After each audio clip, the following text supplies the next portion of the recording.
Have you ever noticed that some people only started saying, "You've changed," after you finally found peace? They didn't say it when you became wiser. They didn't say it when you became healthier. They didn't say it when you finally stopped apologizing for existing. Somehow, that's when they began missing the old you. But here's the question that stayed with me for years. Do they really miss you? Or do they miss what you used to give them? Carl Jung believed that becoming your true self always changes your relationships. The surprising part isn't that you've changed, it's that some people never wanted you to. We all play different roles throughout our lives. The reliable one, the peacemaker, the helper, the one who always says, "It's okay." At first, these roles feel natural. They bring people together. They make relationships feel safe. But over time, something subtle begins to happen. People stop seeing the person and start depending on the role. They no longer ask, "How are you?" They ask, "Can you help me?" And without anyone realizing it, your identity quietly becomes your usefulness. Imagine you've crossed a river with someone for years. Every morning, you carried the boat. Every evening, you carried it back. Then one day, they arrive, and the boat is already tied safely to the shore. You no longer need to carry it. Most people would celebrate that, but not everyone, because when your struggle disappears, some people quietly lose the role they had in your life.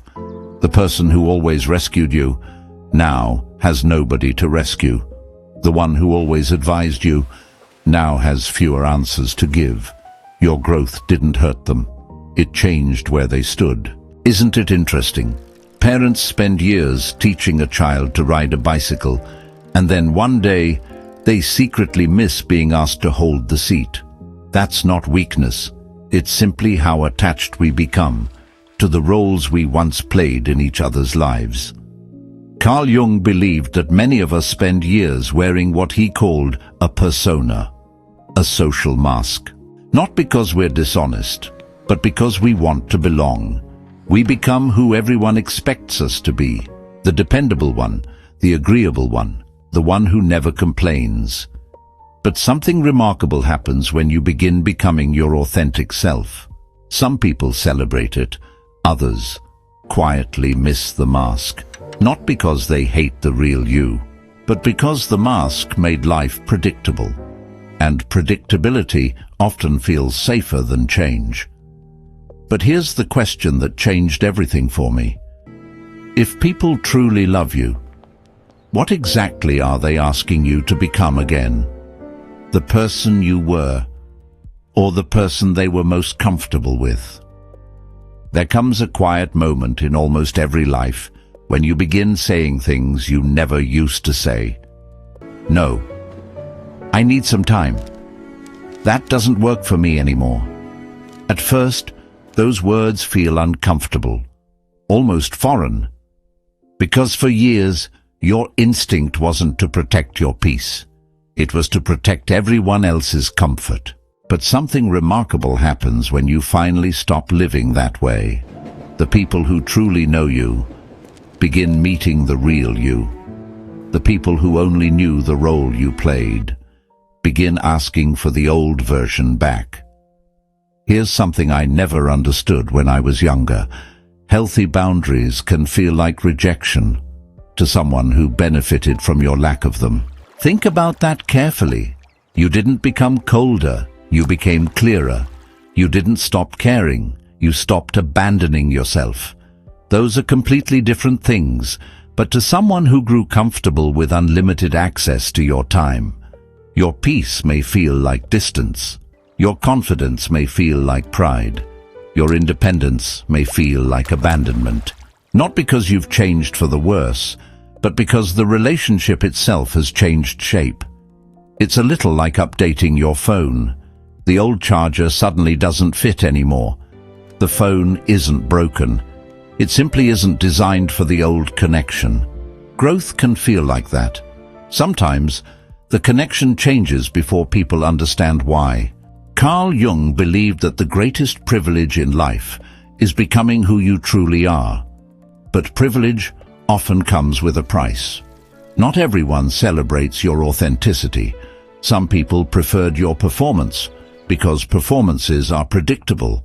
Authentic people are alive.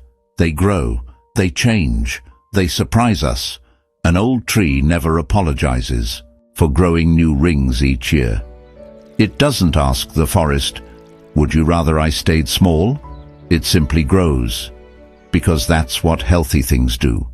Perhaps the same is true for us. But here's the question that finally set me free. If becoming yourself disappoints someone, who are they really grieving? You, or the version of you that made their life easier? There was something I had to accept before I could finally move forward. Not everyone will celebrate the person you're becoming. Some people will quietly compare today's version of you to yesterday's photograph. They'll remember the version who never argued, the version who always made time, the version who carried everyone else's burdens. But photographs never tell the whole story. They don't show the exhaustion behind the smile. They don't show the sleepless nights. They don't show the quiet moments when you wondered if anyone truly knew you at all. That's the strange thing about memories. They often remember the comfort and forget the cost. Every autumn, the trees let go of leaves that once belonged to them. They don't chase them. They don't apologize for the season. They simply trust that letting go is part of staying alive. Human relationships can be like that. Some people walk beside us for one season, others for a lifetime. The difficulty comes when we try to force every relationship to remain exactly as it was. But life doesn't stand still, neither should we. Growing people naturally create growing relationships. Have you noticed? We never expect children to stay 8 years old forever. Yet somehow, adults often expect each other to remain exactly the same person they met 20 years ago. Growth seems perfectly normal until it's someone we know. Carl Jung believed that the privilege of a lifetime is becoming who you truly are. Notice he didn't say becoming who everyone else remembers or becoming who everyone prefers. He spoke about becoming yourself. That journey is rarely comfortable. Sometimes, becoming yourself means disappointing the expectations built around your old identity, not because you're becoming less loving, but because you're becoming more honest, and honesty quietly rearranges relationships. The people who truly know your heart will learn the new rhythm of your life. The people who only loved the role you played will keep holding the old photograph. That's painful, but it is not proof that you've become the wrong person. It may simply be proof that you've finally become the real one. And then I realized something that changed the way I looked at every relationship in my life. You are not responsible for remaining the same person just so someone else never has to adjust. And once that truth settles in, something beautiful begins to happen.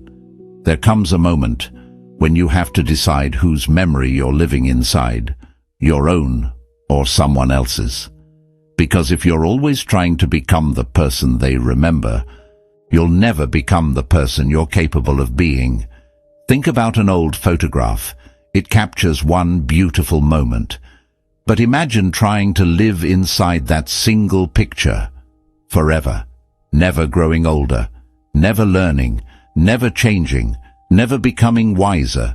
It wouldn't be life, it would be a museum, and human beings were never meant to become exhibits. One of the quietest forms of courage is allowing people to remember an older version of you while you continue becoming someone new. They may never fully understand your journey.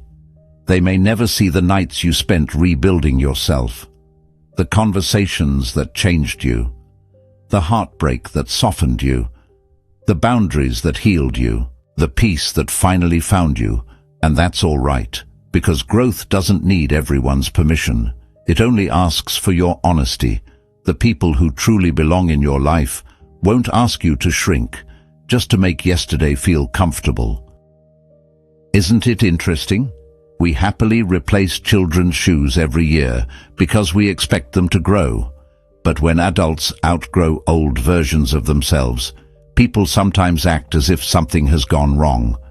Maybe growth has always been the plan. So, why do they want the old you back? Sometimes because the old you felt familiar. Sometimes because the old you made life easier for them.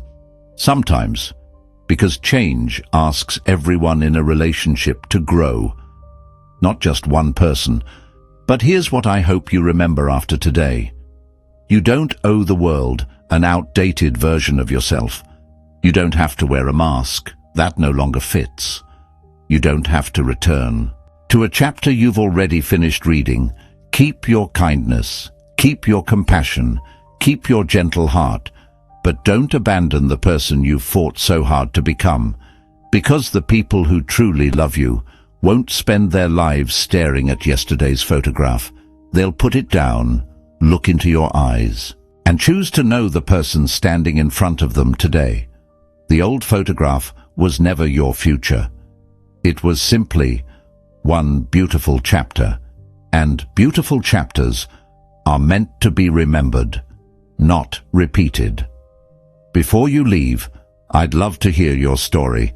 Has anyone ever told you you've changed, and at first it hurt? Looking back now, do you think they missed you, or the version of you that made life easier for them? Share your thoughts in the comments. Some of the most meaningful conversations in this community begin with honest experiences. And if this film reminded you that growth doesn't require abandoning kindness, I'd be honored to have you join me for the next journey.